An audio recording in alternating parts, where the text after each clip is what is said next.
Hey, I'm Bree, and this is my sister Jules. I'm an English teacher. I'm crashing out trying to think of an intro. And together we drink wine as we unpack the brilliant writing of the hit 90s sitcom Boy Meets World. Cheers. Cheers. Blink. Blink. What are we drinking? Legs. We're drinking Juggernaut Cabernet Sauvignon. Have you heard of it? I have, because I was hosting trivia at a bar, because that's what I do also. A lot of talking into mics. And this person, he struck up a conversation after, and she and her friend both walked me to my apartment and then needed to use the restroom, came up, stayed until 2 a.m. Yes, I know this makes me sound like I am letting strangers into my apartment. What am I doing? You had to kind of be there. She ended up being a medium and a life coach. And she gave, oh man, it was really interesting. She actually read my energy. She told me there's someone really important in my life with the letter J, which is you. J. And I ended up serving her the wine, the bottle of wine that I had opened from having just recorded with you. When I saw her next after that, because we became friends after that, obviously it was kind of one of those instant friendship things. She gave me this bottle of wine and she said it's her favorite wine, and I really like it. What do you think? It's very rich and deep. I quite like it too. It's definitely my kind of wine. Listener, if you're not familiar with Juggernaut, it's got a really cool drawing of a very fierce lion with talons. And when I tell you that multiple people at the store were like, the art sold you on this one, didn't it? Because it is really cool to look at, and it's definitely the type of bottle that I would take just because it looked really cool. Agree. It is very fierce looking. This reminds me that there's I don't remember if we talked about this on the podcast before, but there's an interesting article discussing the range of quality and price of wine depending on the type of animal that's on it. There is a certain range, and some are more expensive than others, and there's lots of different animals that are covered in this spectrum. And I think they found that the highest quality, cheaper bottles of wine have mallards on them. Mid to high quality, expensive bottles tend to have lions on them. What? It's called the porigin of species. Yeah, the median price of wine with amphibians or reptiles is $30. The bear tend to have a high price, but maybe not quite as high quality. Bird was a great midway point. You don't want to spend too much, but you still want a good bottle. You can pretty much bet that it's going to be good. Bottom line, bet on fish. 24.2% of them are in the magical good deals quadrant. Mm-hmm. So if you see a fish, get the bottle. It's going to be a good wine, according to this site. That's funny. This is great. Thanks for sharing. I like this wine. It reminds me of Apothic Red a little bit less sweet than that. So I do like it. It's heavy. I'd probably drink it in the winter. This is a winter wine with a stew. Yes. A stew that's been over the stove for 10 hours. This wine is part of the Bogle portfolio, which I do believe we've had their wine before. We have. On the show. Yeah, this is part of Bogle. All right, let's get into the episode. So today we watched season 2, episode 9, Fear Strikes Out. I don't understand why it's called that now that I think about it. There are no baseball references. Cory believes he is ready to kiss girls. Air date November 18th, 1994. You've been alive for 10 days. A 10-day-old baby. And it was written by Susan Estelle Jansen, who we've seen many times before. She wrote Killer Bees, Santa's Little Helper, It's a Wonderful Night. In this season, she wrote Uninvited, and she's going to write 2 more episodes to come in this season, Cyrano and Wrong Side of the Tracks. I've grown to like her. I like her writing. It was directed by David Traynor. Viewers 19.3 million. I remembered seeing this episode.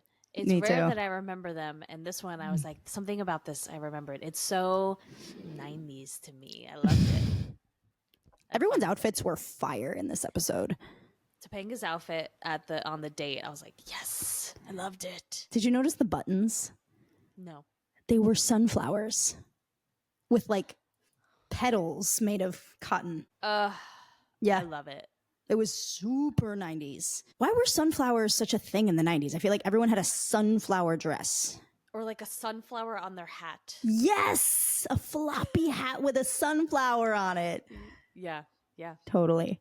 Yeah. Such a thing. She was wearing like the dress version of that hat.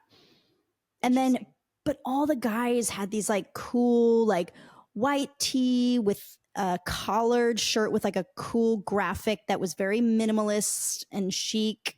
Very poetry slam, actually, which I'm realizing now was obviously featured in the episode, right? You're right. It was very poetry slam. Yeah. What is that? What is the name for that aesthetic? It's like Panera Bread jazz chic or something. Yeah. That's literally what it is.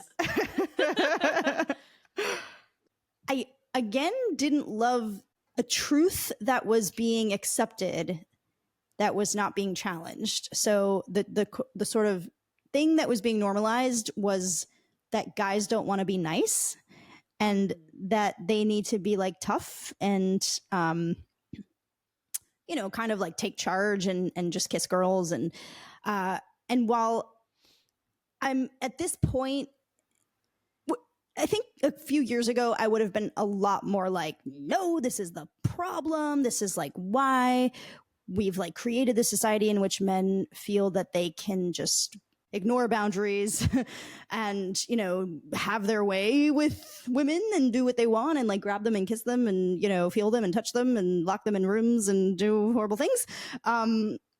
But now I've come around to kind of accepting that there is some truth to this idea that like there are a lot of women, straight women, who like do like men to be more aggressive and like not in a violent way, but in a way where they like take charge and they're strong. Be it like forward. Yeah. Forward, yeah, and confident and definitely like make the first move. But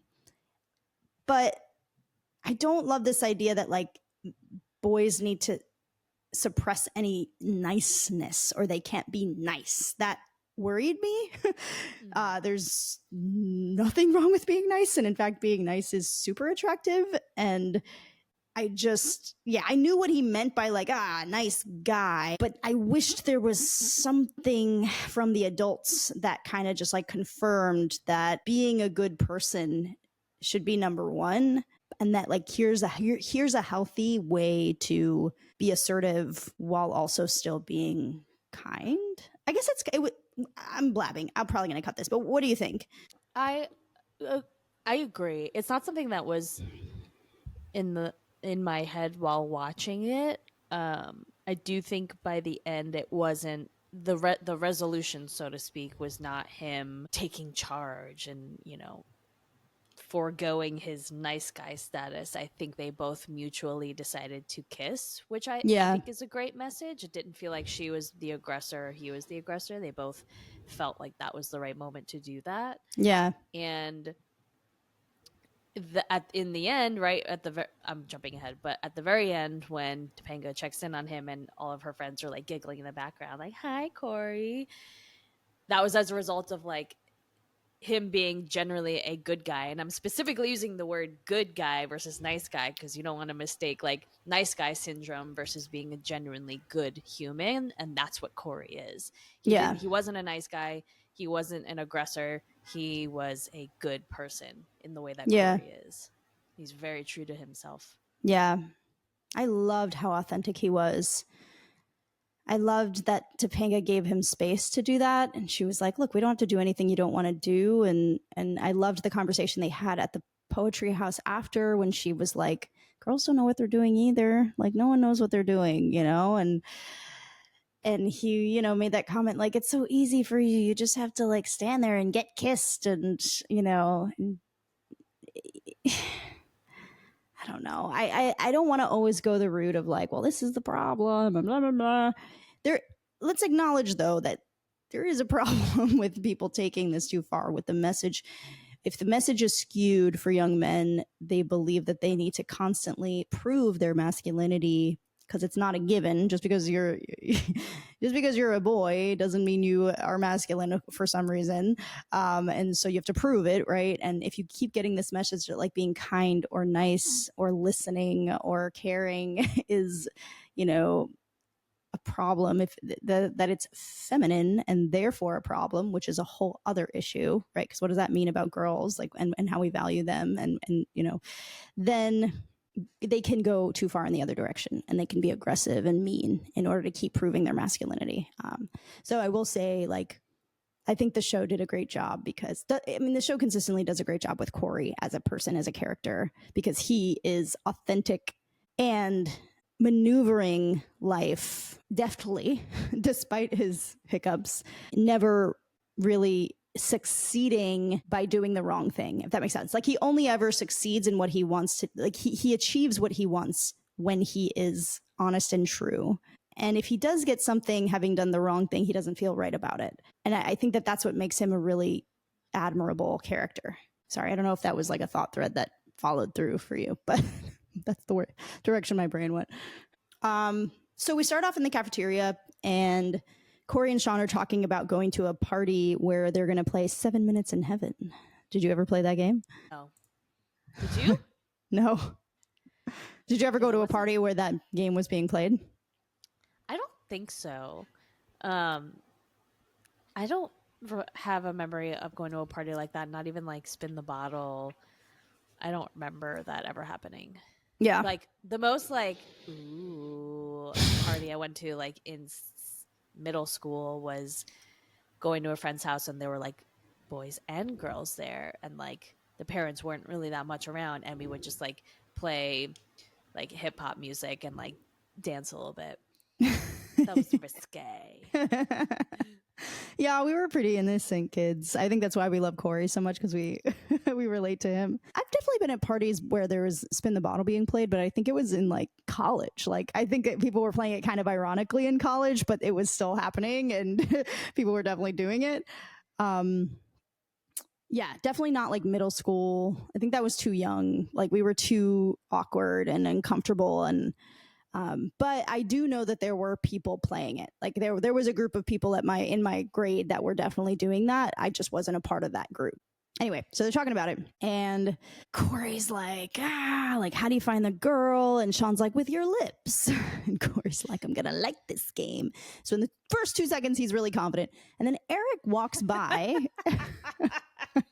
Oh, we were so hopeful for him. 2 seconds of confidence completely crushed by his older brother. He goes, yeah, if that's what you're eating for lunch, I don't think the girl's gonna like it. And Cory goes, nobody's talking to you. And Eric's like, I'm just trying to help. And he's like over by the vending machine. And Shawn continues, and he's like, okay, look, closet strategy is key. You've only got 7 minutes, and you have to make every second. And the whole time he's saying this, Cory is going, and he's like puckering his lips out and then bringing them back in, puckering his lips, bringing them back in. And Shawn's like, what are you doing? And he goes, lip ups. I want to be in shape. I want to go the distance. Oh my God. Oh, Push-ups I just had like a memory just catapult back into my brain from when I must have been in middle school. It was when I had access to YouTube on like a smaller device. I didn't have a smartphone yet, but I probably had like a laptop. And I literally remember looking up videos of how to kiss. And it was like a demonstration. And I would like practice on my hand. Oh, so cute. I never did that.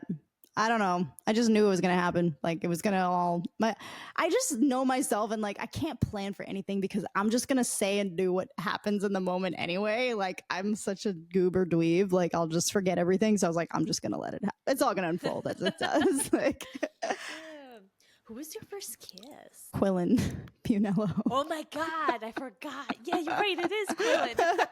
Quillen. Wow. Yeah, it was like the worst. I remember we were just like standing there, and he was like, okay, like, let's kiss, because that's what we're going to do. And I was like, I can't do it. Like I was being so girly and annoying. And I'm sorry, I'm talking about like femininity and valuing that. I'm literally like girly and annoying. And then like it's funny that this is exactly the dynamic that is explored in this show. So he was like being assertive. Like he was like, are we gonna do it or not? Like, are you ready? Like, let's do it. And he was definitely the Topanga in this situation. And I was the Cory. I was like, no, I can't do it.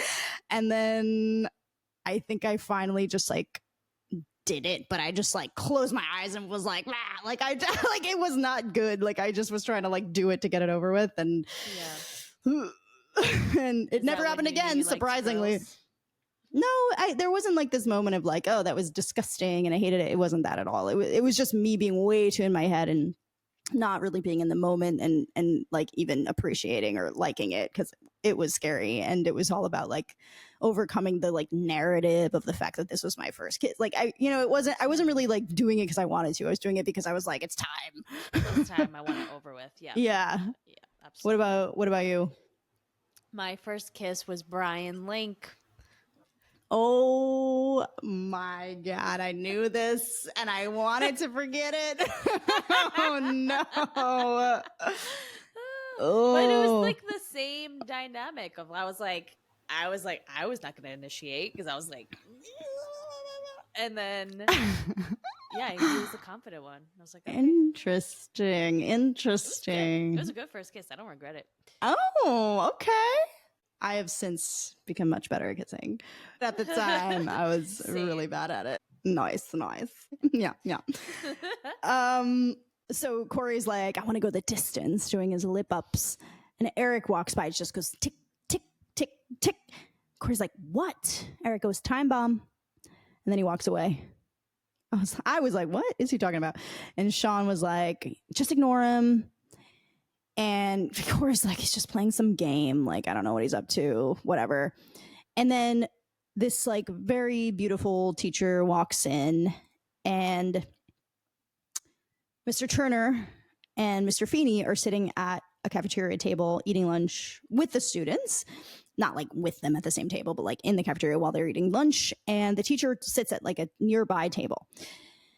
And Mr. Turner's like, George. And Feeney's like, what? Turner's like, who dat? And then he's like, don't look. And they're acting like teenagers. And Feeney's like, this is not high school. And then he's like, all right, it's high school, but we're teachers, you fool. And then Feeney says that's Miss Tompkins, that she replaced Edwina Muncie in our social studies department. Mercifully. Edwina. When was the last time you heard that name? Muncie is also a great last name. It's a good name altogether. Edwina Muncie. You know, like Feeney's like, did you hire her? And Feeney says yes. And Turner's like, attaboy. And I'm like, oh, I hate that. And then Feeney just goes, take a shower, son. Get a cat. Like I do love the comebacks in this show. So Turner's like, you said miss. You didn't say Mrs. That was an is, as in is must be my lucky day. Yeah, wait. I wanted to comment on this specific part because I was a little confused. Mm-hmm. You said Ms., not Miss or Mrs. What is the difference between Ms. and Miss? Okay, so Ms. Women is a title used for women regardless of their marital status, offering a more neutral option. Ms. or Miss? So Ms. with an so MS period is Ms. And that's like neutral, like you don't know if they're married or not. Miss, MISS, is not married. Unmarried. Okay. And then MRS, Mrs., is married. Mm-hmm. And all of this is crazy because none of this exists for men. You're right. Yeah. Just Mr. Yep. Wait, why have I never thought about that? Because you are trapped in the world in which you live, and it's all ocean, and you are a fish swimming in it. And I am either married or unmarried. I am nothing else besides that. Because we exist for men. We exist to belong to them. We are their property. Yes. Mm-hmm. So they must know if we are available or not for them to have. So Feeney's like, yes, she's single indeed. She's also highly intelligent. And I love how he says that, like, and therefore not for you. And Turner goes, that's okay. And then Feeney's like, Mr. Turner, I frown upon faculty becoming involved with faculty. And Turner goes, then it's not a policy. It's just a facial expression. And Feeney goes, go ahead, skip blithely into the minefield of extracurricular romance. Pure poetry. Mm-hmm. And at the very end, when that poet is like peaches, Feeney, his face cracked me up because he's just like shaking his head like, this is horrible. Is that the look he was giving? I kind of thought he was into it. No, the look he was giving was like, oh, this is terrible.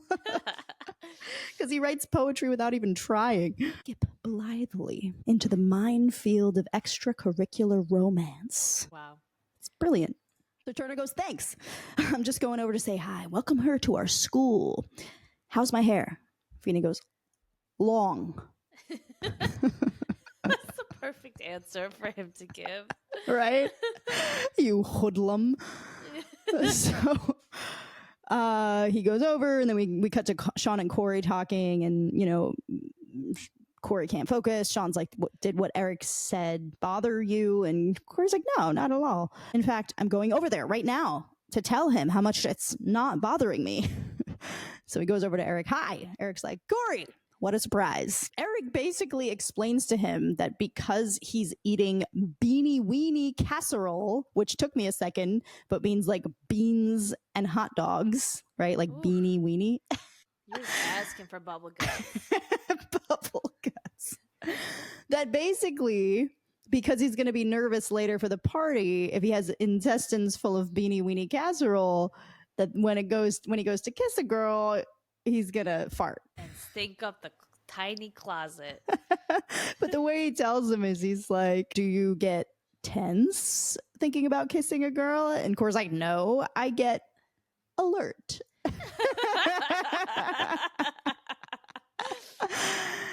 And then Cory's like, and then Eric's like, you see, so what's going to happen is, you know, you'll be there at the makeout party, very alert, your intestines full of beanie weenie, you lean in for a kiss, and you fly across the room.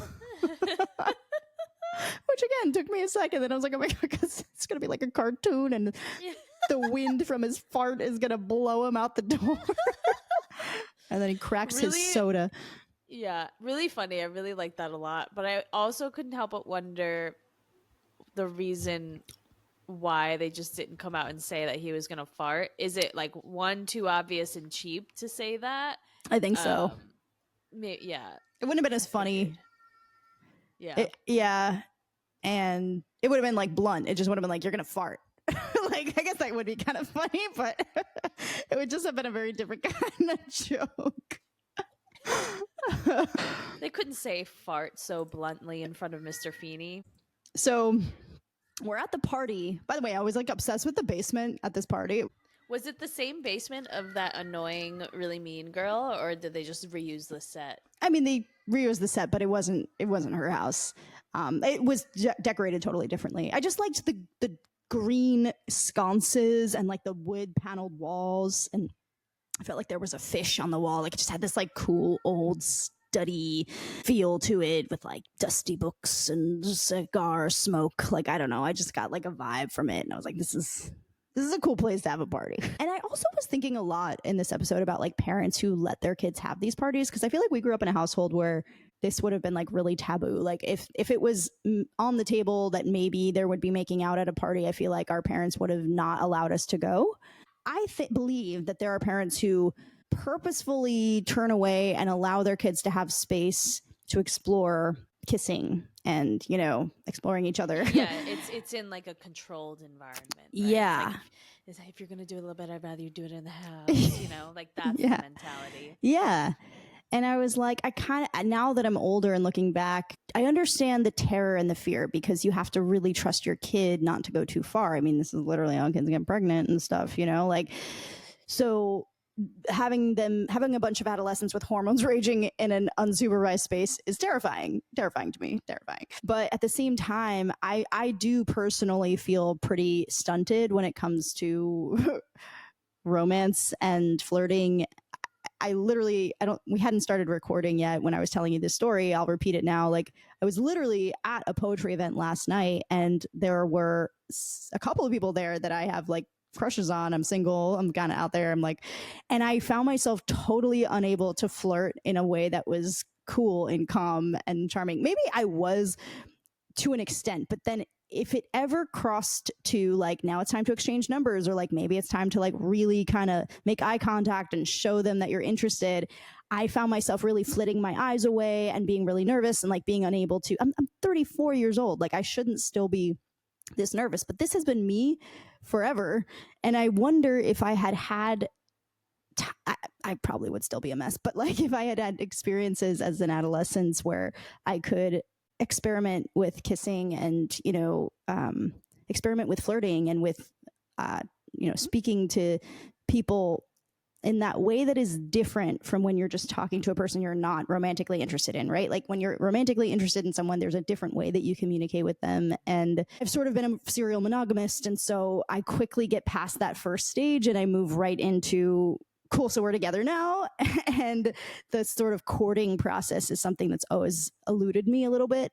I was kind of glad for him and for the other adolescents in the room during this episode that they got this opportunity to kind of play with each other in this like new higher stakes playground that they've created, Yeah.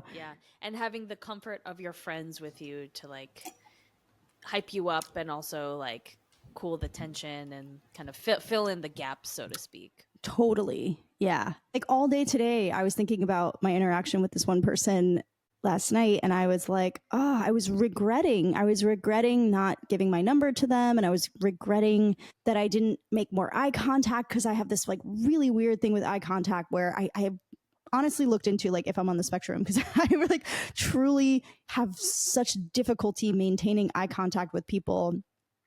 Even people I'm not romantically interested in, I find that I listen much better when I don't look at people in their eyes or in their face. And so I look like I'm not paying attention, but I'm really paying attention. And honestly, if I am looking at someone, I'm probably not paying attention to what they're saying, because I'm just like, wow, look at their eyes and look at their face and look at their teeth. But anyway, I think COVID also did a number on me and on all of us in terms of social interaction. And I'm still recovering. I need to like learn how to talk to people. Do you feel confident like flirting?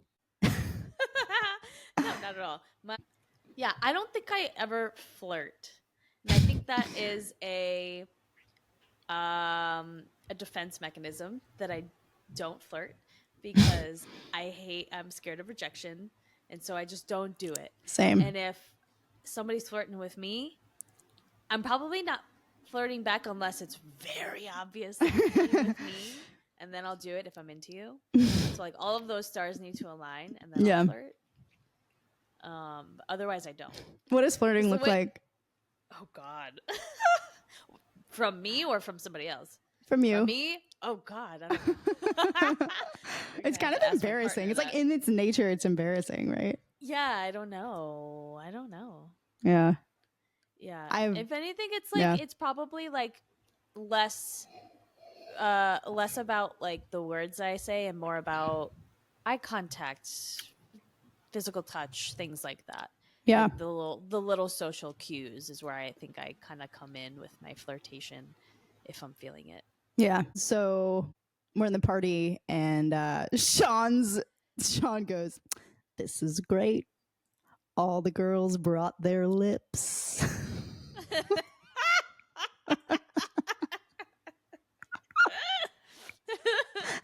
This is great. And Cory's like, "Shawn, there's the girl with braces. What if I get her? She could cut my tongue and I'll bleed all over my shirt." And then he goes, "Oh no, Sally's wearing wool. I'm allergic. What if I sneeze in her mouth and pop her lungs?" The wool references, I can't. And popping her lungs from sneezing. This, quite frankly, is overthinking. Like, what, Cory? What are you doing? The wool references are amazing, because I swear the writers are just like visually associating Cory with wool because of his hair. And they're like, how many times can we make him say wool? Because we think it's funny when he says the word wool. Yeah, I wonder if it's a bet. How many times can we get this guy to say wool? All right. So then, also, we've abandoned the like, boy, remember? Like, something boy, wool boy. Season boy. I guess that was a Wool season one boy. thing. Yeah. Season one thing. So he is obviously overthinking, freaking out. Shawn's like, relax, man. Have a snack. They walk over to the table with the snacks. Carbo load for the big race. Cory goes, with bean dip? Are you out of your mind? And Shawn's like, what are you worried about? Your breath? Cory's like, my breath. I didn't even think about that. Oh man, I'm gonna kill him coming and going. I'll blow us both out of the closet. Coming and going. He's gonna kill him leaning in for the kiss because of his breath, and then he's gonna kill him when he farts after the kiss. He's about to leave. Topanga intercepts. She says, hi, Cory. Cory's like, hi, Topanga. Boy, what a great party. I was great. I was in the closet 14 minutes. I'm going to go home and ice my lips. And Cory's like, Eric was right. I can't do it. And Shawn's like, Cory, chill. You're going to be fine. And you know why? Because right up until the second you go into that closet, I'm right here with you, no matter what, because it's Cory and Shawn. Shawn and Cory. And then the kid who's hosting the party pulls out 2 names from the hat and goes, Shawn and Melody. And Shawn goes, see ya. And he's off to the closet with Melanie. The look that Cory gives Shawn when he heads into the closet is so good. Such good acting. He just looks at him like awe. Like there's awe in his face and longing and like just sheer kid desire to be that way. Like, God, I wish I could just be like my friend. Like just, boop, cool, ready, go, and do it. Shawn obviously has other issues, and Cory is the one in the lucky situation. But yeah. So when Shawn comes out of the closet, Cory's like, is that the shirt you went in with? And no, Shawn's wearing a completely different shirt, which was such a silly thing to have him do. Like, it, I guess in kissing her, he just like took off because he had a t-shirt and a button up over it. So all he did was like his button up over his t-shirt came off. And then he put on another one from the closet. Well, maybe he was like making out. He was like starting to take off clothes, and then the time was up, and he was like, "Oh, let me put on my shirt again," and then picked up the wrong shirt. Right.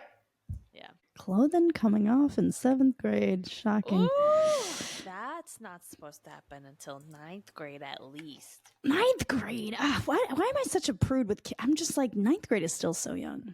I feel like. Oh, I agree. I don't know why. Starting at 7th. I know.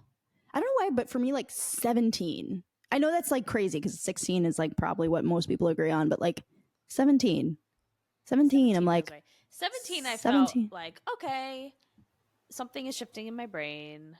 Mm-hmm. I feel more adult-ish. Yeah. Felt more appropriate. I think you're ready for sex at 17. I think up until then, yes, like kissing, like cute little like kissing and flirting and going on dates and holding hands, like all that makes perfect sense to me. But anything that's like clothes coming off and like real heavy touching and stuff, I'm like, I don't know if we should. Maybe I'm just being a prude. Yeah, I don't know. Everybody's on different timelines. It's true. Everyone really, truly is. And I think I was just a little behind, personally. I was definitely behind. Yeah. It was for the best. Yeah. You know? Same. So the host is like, who will be next? Could it be? And he pulls out one piece of paper. Cory and before he picks the next name, Cory goes, oh no, that's me. Maybe he'll pick me twice and I can go into the closet with myself. And the host goes, Topanga. And I was like, of course. So immediately we cut to Cory and Topanga in the darkness in the closet. And Topanga's like, Cory? And Cory's like, huh? And Topanga's like, are you okay? It's been a couple of minutes and you haven't said anything. Cory just goes, this is stupid. It's pitch black. How am I supposed to kiss you if I can't even see you? And then Topanga turns the lights on and she goes, sorry, when she turns the lights on and his positioning, like his physical positioning, like away from her, like, I don't want to be near you, was so good. So good. You're so right. Cory goes, you know, this is crazy. How am I supposed to kiss you with this blinding light in my eyes? So Topanga's like, we don't have to do anything if you don't want to. And Cory just goes, I want to do what everyone else is doing. And Topanga's like, so you're just doing this so you won't be different? Cory's like, I'm just trying to survive this. I was like, ooh, that wasn't the right thing to say. And then Topanga's like, oh. And Cory's like, no, it's not you, Topanga. It's me. I just can't perform under all this pressure. And Topanga's like, it's okay. Relax. This happens to a lot of guys. Cory's like, how do you know? And Topanga's like, well, you know, girls talk. And Cory goes, oh, man, listen, when you talk to girls, this did not happen to me. Nothing happened. I mean, something happened, but whatever was supposed to happen happened. Topanga's like, do you want to just talk? And Cory goes, could we? It was so cute. So they sit down, and Topanga's like, what do you want to talk about? And Cory's like, well, we could talk about what we're going to tell them when we get out of here. Topanga's like, we could tell them we made out. Cory's like, they'd know. Topanga's like, I could mess up my hair and you could change your shirt. Cory's like, you would have to smile a lot. And Topanga's like, and you would have to get that real sleepy, stupid look. I was very like, about this whole thing because I was like, they're kind of talking about sex, but they're talking about kissing. Yeah, I was like, I don't know. What did you think they were talking about, kissing or sex? I thought they were talking about kissing. Okay. And Cory's like, you could change your shirt too. And Topanga goes, don't push it. And Cory's like, why are you being so cool about this? And Topanga says, I don't know, because you're nice. Cory's like, great. Twist the knife. Topanga's like, I meant it as a compliment. And this is when Cory says, guys don't want to be nice. And he stands up and he picks up a fishing net. And he goes, we want to be, you know, tough. He's holding a fishing net saying he wants to be tough. He says, we want to be good with appliances and good kissers. Topanga says, well, there's really only one way to be a good kisser. You have to practice. She is so good. She's so confident. She's so smooth. I'm so jealous of her confidence at such a young age. Right? So jealous, so poised, so ready, and knows herself and would never like go too far. She just wants to kiss and she knows she's ready for that. And so patient yes, with him because she's like an oracle compared to him. She's like, totally is. Tell me your woes, child. I will listen to you and provide advice. Yup. Cory is so lucky to have grown up with the love of his life, who basically held his hand and dragged him through his adolescence and helped him become the man he became. Yep. What an amazing life. So Cory's like, I think that we have to practice. And Topanga says, yeah. So either we can start messing up our clothes and trying to look stupid, or, and Cory goes, and Topanga says, you could just relax and kiss me. Damn, girl. Topanga, you got moves. Relax and kiss me. This is literally what Quillen Bunello said to me. Like, this was my first kiss experience to a T. God, you and Cory are exactly the same. It's hilarious. Totally are. Relax and kiss me. Oh my God. He did. And you know what's crazy is like, and I don't want this to come across as like, I was assaulted. I'm not, like, this didn't traumatize me, whatever. But like, I did end up doing it because his tone shifted and he was kind of like, are you going to do it or not? Like, it kind of became like, dude, like, get it together. and that's when I like kind of zipped it up and I was like, I'm annoying him. And then we kissed. And like, that's also why it wasn't great, because I was like not feeling in the moment at all. And like, I don't blame him for it, because he was just a kid and he was like, it's true. We were like about to do it 15 times and I kept being like, you know, and I kind of did need someone to just be like, are you going to do it? Or are we done? Like, I'll go home, you know? Like, yeah. So when Topanga said like, just relax and kiss me, I was like, yeah, he kind of needed that. Yeah. So sure enough, they're about to do it and door opens, end of 7 Minutes in Heaven. And there's like a shot of Cory's like lips puckered, about to go in for the kiss. And Topanga's just looking at them with her wide eyes. And Cory just stares at everybody. And then he goes, and he like tries to mess up his hair. I love when he tries to mess up his hair and it just stays exactly the same. So we cut to the bedroom, Cory's bedroom, and Cory's like getting ready for bed, and Mom plops on the bed, and she's like, "So, did you kiss anybody tonight?" What did you think about that as a parent reaction? No, like absolutely not. This again, I feel like you and I would agree on this. I don't know that other people would, but like I would not be so eager to find out what my 12-year-old, how the 12-year-old did at the birthday party, at the makeout party. Like I it's one of those things where it's like you figure it out. I would probably assume that this is happening, but this is for you to figure out. Like I don't want to know.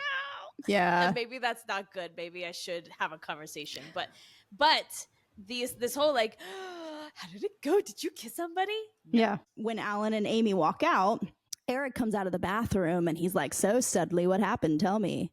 Cory's like, "You got a minute?" Eric goes, "Yeah." And Cory goes, "You won't need it." Eric's like, "Nothing." Cory's like, "Less than." "Were you the only guy at the party who didn't make out?" Cory says, "Well, Alvin had a rousing asthma attack and had to leave early, but other than him, the cheese stood alone." Eric's like, "Cor, I want to say that in this, the darkest hour of your youth, I am trying very hard not to laugh." Nope, I can't do it. Cory's like, "Eric, it was a huge party. There was a lot going on. I'm sure no one even noticed." And Eric's like, "Uh-huh." And then we're in the hallway. The host of the party's going, "Ladies and gentlemen, the amazing Lipless." Cory's like, "I'm okay. Life goes on. Here," hands Shawn a pencil. "Drive this through my brain." Turner comes over and asks if Cory ever wants to talk about anything. He's here for him. And Cory's like, "Great, even teachers know that I'm pathetic." And Topanga is talking to a whole bunch of girls in the hallway, and she's just like, "Just because he didn't kiss me doesn't mean he's some kind of freak," which is dramatic. Like, everybody relax. We're calling him a freak? Like, that's a little far. And Cory's like, no, make her stop. And Topanga's like, "Look at all of you. Any guy can just crawl in a closet and kiss a girl. But Cory's different because he is a really nice boy." And Cory's like, "Ah." How dare you say that about me? Dare you say I'm a really nice boy? We're in the cafeteria. Cory's like, "I'm a nice boy, Shawn," and everybody knows it. Harley comes over. "Hey, baboom." Shawn, like, tiptoes away. And Harley's like, "Cor." He doesn't say Cor. He just puts his hand on Cory's shoulder because he doesn't know his name. And he's like, "There's an inspirational thought I'd like to share with you. I cried because I had no shoes until I met a boy who had no lips." Do you know, like, the original? No. "I cried because I had no shoes until I met a boy who had no feet." It is often attributed to Helen Keller. Other sources suggest that it may have been used earlier or by other figures like William Shakespeare or Mahatma Gandhi. Joey the Rat, I love him. He goes, "That's a good one, Holly. That's a great one. I'll be laughing at that one for years. I'll be telling my grandkids about it like 60 years from now, unless I don't have grandkids, and then I'll have to tell some strange kids in the park, and the cops will come and say, 'Hey, you in the raincoat.'" Oh my. And Harley just goes, "Shut up." Joey goes, "Okay." So then we cut to Feeny, and he's talking to Miss Tompkins. They have a conversation about the fact that Turner has asked Miss Tompkins out on a date. And I'm curious to know what your reaction to this conversation is, because as a teacher, I was like, this is a very casual conversation, particularly on Miss Tompkins' part, because Feeny just hired her. So he's her boss. She's a new employee. And she's shooting the shit with him like they are old pals. And I was like, girl, like, and damn. trying to go after somebody on the staff. It's like week one. No. Week one? That's gonna be your reputation then. I was like, this is a little crazy. But then they had her in these like very bohemian outfits, and I was like, all right, I guess she's supposed to be the like cool Drew Barrymore teacher. Yeah. So Feeny's like, "Miss Tompkins, everyone making you feel welcome here your first week?" And Miss Tompkins says, "Some more than others. Jonathan Turner guy, what's the deal with him?" "Oh, come on. He asked me out. I just want to know if he's an axe murderer." I mean, honestly, it was the "oh, come on" for me that I was like, I would like never say that to my boss. Even now, after being there for 6 years, I would never be like, oh, come on. She asks if he's an axe murderer, and Feeney says, it wasn't on his resume. Which I read as like his way of telling her, like, I'm your boss. So she says, I was just wondering, is he the safe and sane type, or is he more of a dangerous rebel loner? And Feeney says, if pressed, I'd be forced to say he's more of the latter. And Tompkins goes, excellent. And Feeney's like, as much of a rebel loner as one can be, living with 7 maiden aunts above a lace and linen shop. What an image. Lace and linen shop. Amazing. 7 maiden aunts above a lace and linen shop. There's something so poetic about that. He's such a poet. And Tompkins goes, come on, he's a wild thing. Feeney's like, no, he's extremely cautious. He always wears his helmet when he's on his motorcycle. So then we're in the kitchen. Cory goes, I'm never going back to school again, okay? I've made up my mind. I don't want to talk about it. And Amy's just like, okay. And she turns to Morgan and she's like, so Noah had his paste cup and he reached over and took your paste cup? And Morgan's like, and he ate it. I love that both of her parents are invested in this story too, because Alan's there too, and he's like, and Mrs. Brookholder wouldn't give you another paste cup? Morgan's like, no, she's a witch. Also, Amy's like, yeah. Also, them saying paste and putting paste in the cup makes me want to eat the paste. You seem to identify with Noah in this story. I do, yeah. And I imagine that, like, in the cup, it was like a little plastic cup with the paste and like one of those like wooden sticks to stir it. I just want to. Yes, much like Noah. Yeah. Cory's like, it's paste. My entire high school career crashed and burned today, and you would rather talk about paste? Alan's like, would you like to discuss it now? After your 2 seconds of saying I didn't want to talk about it. Cory's like, I choked at a makeout party, okay? Eric told me I'd choke. He warned me I'd choke, but like an idiot, I went to the party anyway. Amy's like, oh, Cory, your first parties with girls are always a little awkward. Cory's like, awkward? Mom, this wasn't awkward. Losing your gym shorts while climbing the rope, that is awkward. And it burns. Oh no, that happened to him. I didn't even think about that until now. This was beyond humiliation. Way beyond. This was a goubwa. Alan's like, a goubwa? And by the way, love that the transcript that I'm reading spells agoubois like the French. So it's Agoubois. Agoubois. Agoubois. And he goes, so bad I had to invent a word for it. Eric said I'd choke, but did I listen? No, as he's walking out into the living room. And Alan just looks at Amy knowingly and he's like, aside from agoubois, the key word in all this seems to be Eric. And Eric walks in laughing and he goes, what's with Cory? I think he snapped. Amy's like, what did you say to Cory before this party? And Eric's like, I probably said, have a good time. Thank your hostess. And they have a conversation with him and they basically tell him that he's grounded. As long as Cory's home, Eric's going to be home with him. So now we're in the cafeteria, very different Eric and Cory dynamic. Cory's like sitting by himself eating lunch. Eric's like, hey, Cory, how you doing? Cory's like, just dandy, sitting here playing out the rest of my life as a nice boy. Eric's like, look, Cory, I may have slightly exaggerated the dangers in kissing a girl. Cory's like, forget it, Eric. I'm never dating again. Eric's like, no, see, you have to date again. You have to date again real soon. Cory's like, what's it to you? And Eric's like, you're my little brother.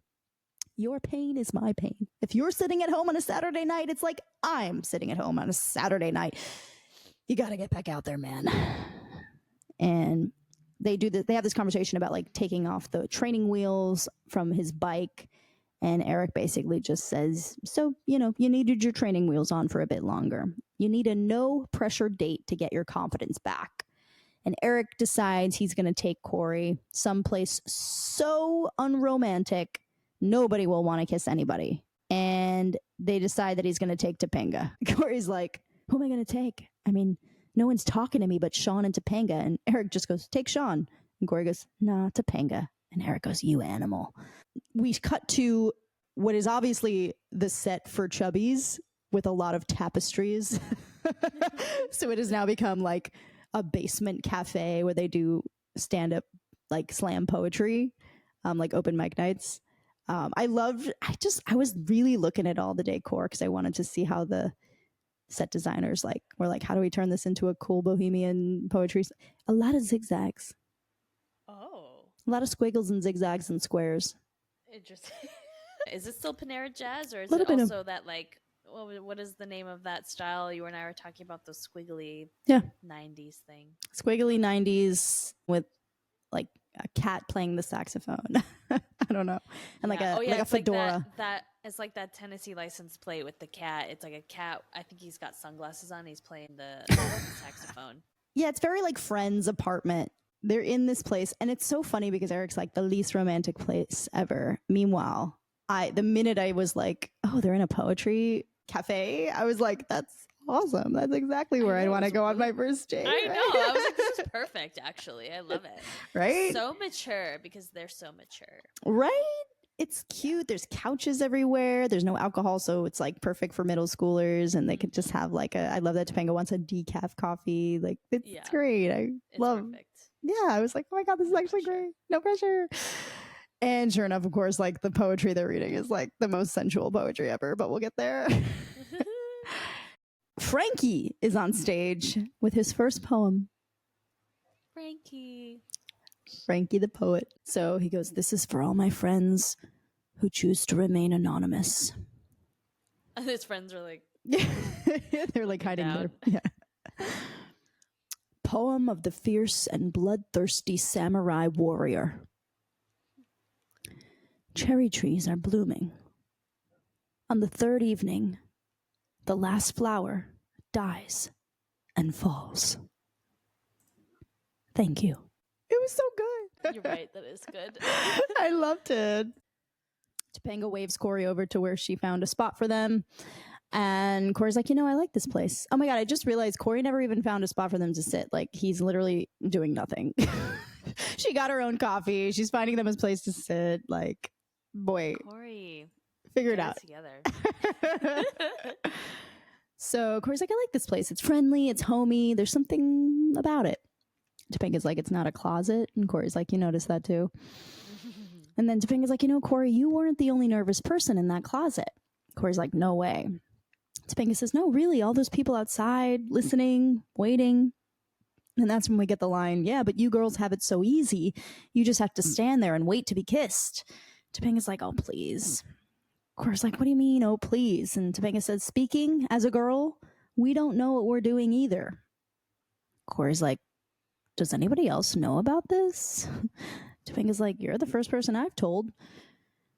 Cory's like, so in the closet, if I had kissed you, Topanga's like, I wouldn't have known. I was worried about where my hands would go. Cory's like, oh, I could have helped you with that. Because earlier when he was talking to Eric, he was like, I don't know what to do with my hands. He just like moved his hands randomly around his body and he like knocked something over. And then a man steps up to perform his poem and he's dressed in a black t-shirt and a full black suit. A little tie around his neck, literally like a shoelace. Yeah.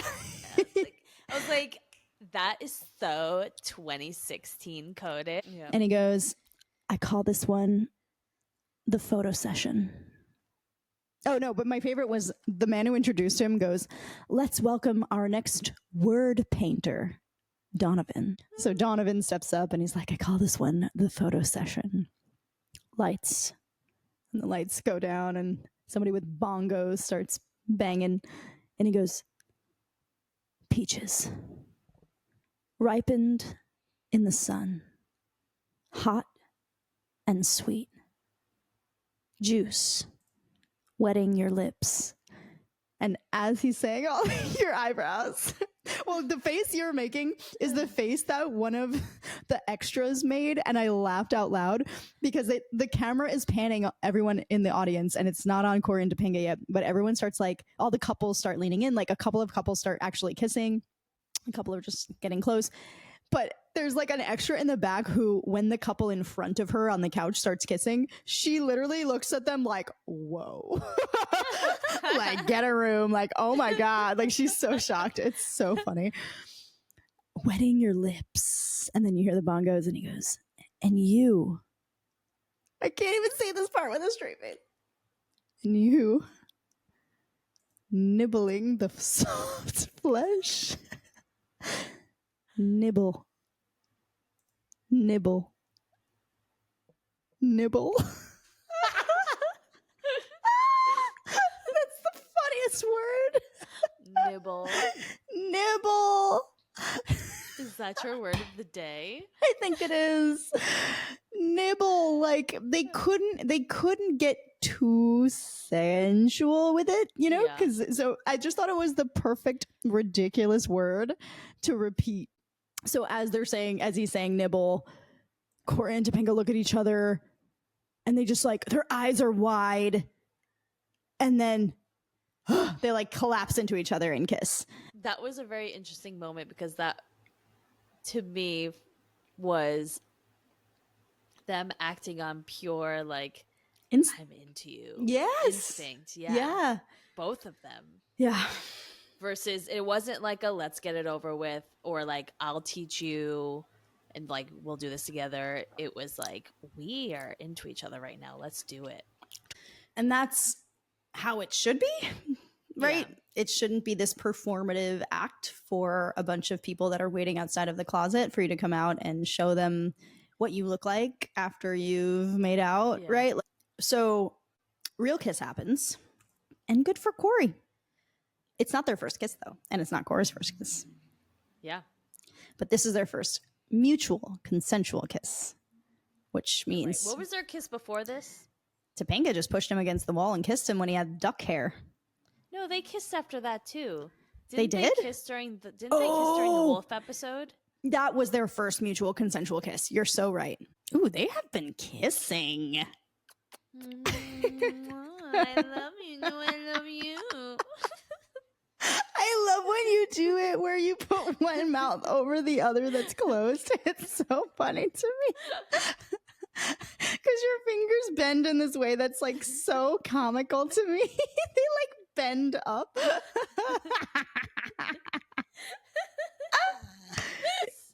This feels very serious. This to me feels like the start of something new. You know what I mean? Like it's the start of their relationship that's going to last for 10 years throughout the season And beyond. They're going to get married. Well, I know. For the duration of the show. The writers of the werewolf episode almost ruined the entire trajectory of the entire show.